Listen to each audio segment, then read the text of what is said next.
नमस्कार दोस्तों, जय जोहार। मैं कौशल तिवारी और बिहनिया संध्या में आपका स्वागत है। सत्ता में आने से पहले भ्रष्टाचारियों को उल्टा लटकाकर सीधा कर देने के दावे का सत्ता में आने के बाद क्या हुआ, इसे लेकर हमने किस्तों में आपको जानकारी दी है।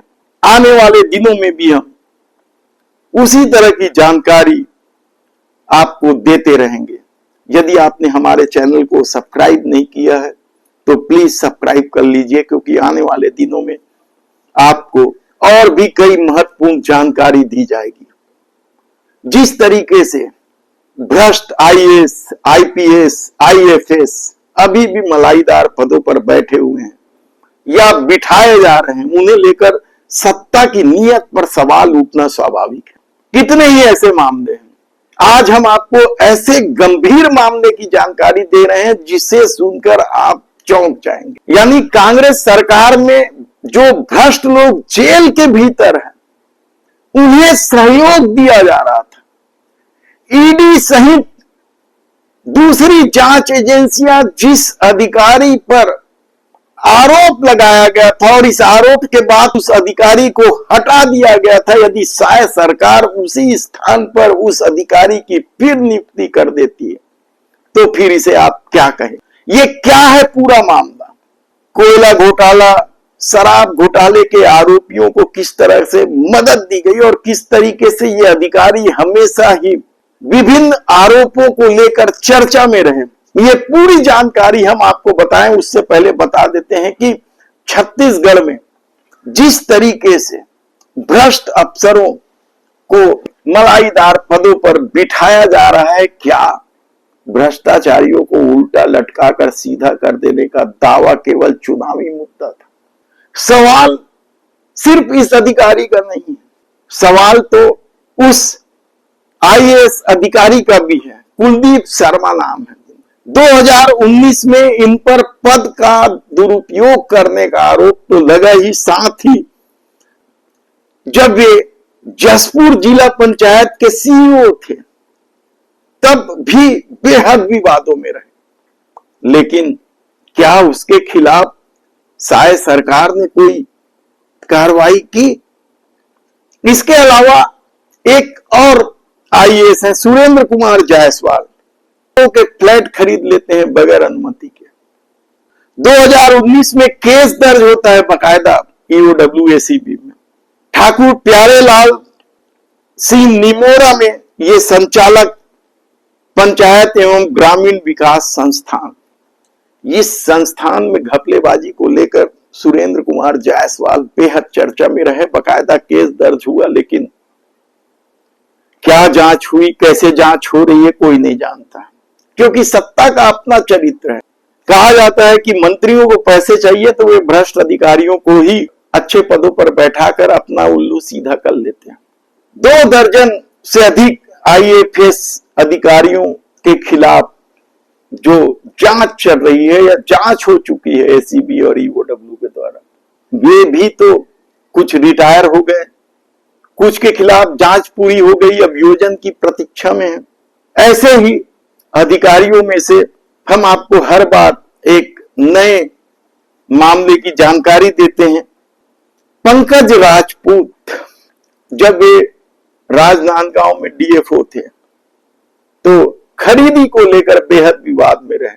उनके खिलाफ बकायदा एसीबी और ईओडब्ल्यू में शिकायत हुई, जांच चल रही है। मजे से है, जांच की प्रक्रिया इतनी धीमी और लंबी होती है कि आदमी रिटायर हो जाता है। कई लोग रिटायर भी हो गए हैं, क्योंकि यदि आप एसके पैकरा बिलासपुर में जो डीएफओ थे, उनकी बात यदि आप देखें तो करोड़ों रुपए के गबन का मामला था उनके खिलाफ। जिन लोगों को जेल में जाना चाहिए या सत्ता के अनुसार उल्टा लटकाकर सीधा कर दिया जाना चाहिए, वे लोग यदि महत्वपूर्ण पदों पर बैठे हैं और मंत्रियों से गड़बड़ियां करते नजर आ रहे हैं, तो आप सोच सकते हैं कि छत्तीसगढ़ को लूटने का खेल किस पैमाने पर हो रहा है।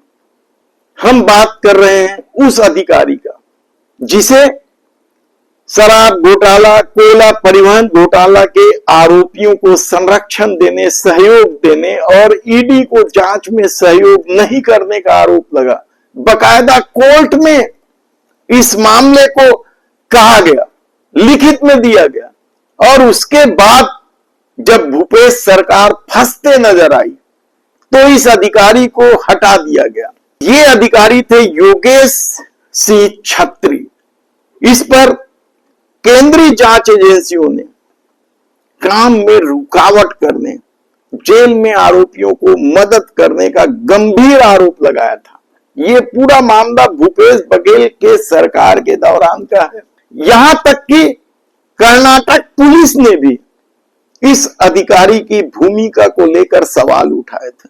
कहा जाता है कर्नाटक पुलिस बयान लेने जब आई थी तब ये आरोपी सौम्या चौरसिया, सूर्यकांत तिवारी, अनिल टुटेजा, ये सब जेल में बंद थे और कर्नाटक पुलिस बयान लेने आई थी और जेल अधीक्षक के रवैये की बकायदा तत्कालीन भूपेश सरकार को शिकायत की कि जेल अधीक्षक का रवैया बेहद ही संदिग्ध है, वह सहयोग नहीं कर रही है।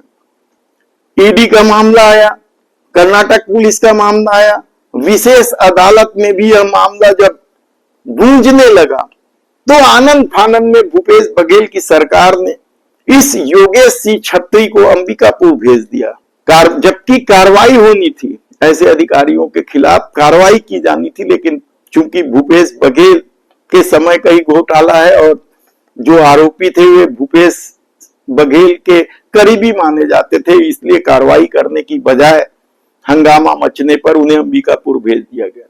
लेकिन अंबिकापुर में भी उनका खेल चलता रहा और आप सुनकर हैरान हो जाएंगे कि अंबिकापुर में उन पर जो आरोप लगे, याद कीजिए आपकी एक डबल मर्डर हुआ था मां बेटी का, पुलिस वाले की पत्नी और उसके बच्चे के, उसके आरोपी को जेल में सुविधाएं उपलब्ध कराने को लेकर योगेश सिंह छत्री विवादों में रहे। यही नहीं, भिलाई में एक कुख्यात आरोपी नेपाली, उसने पुलिस वालों पर खौलता पानी डाल दिया था, उसे भी अंबिकापुर जेल में रखा गया था, उसे भी सहयोग किया जा रहा था, उसके पास से भी सुविधा वाली वस्तुएं बरामद हुई थी जांच के दौरान। वह योगेश सिंह पर कार्रवाई करने की बजाय यदि डबल इंजन की सरकार उसे वापस उसी स्थान पर भेज दे, रायपुर जेल अधीक्षक बनाकर, तो आप समझिए कि क्या खेल है। और आरोपी अभी भी वही हैं, जिन आरोपियों की को मदद करने और जिन आरोपियों की वजह से जांच एजेंसियों को सहयोग नहीं करने का आरोप लगा था, वे आरोपी अभी भी सब के सब सेंट्रल जेल रायपुर में हैं। और उसके बाद यदि विष्णुदेव साय की सत्ता उस योगेश सिंह छत्री को वापस रायपुर सेंट्रल जेल में अधीक्षक बना देता है, तो आप समझिए कि भ्रष्टाचारियों को उल्टा लटकाकर सीधा कर देने का खेल इस डबल इंजन की सरकार किस बखूबी से कर रही है।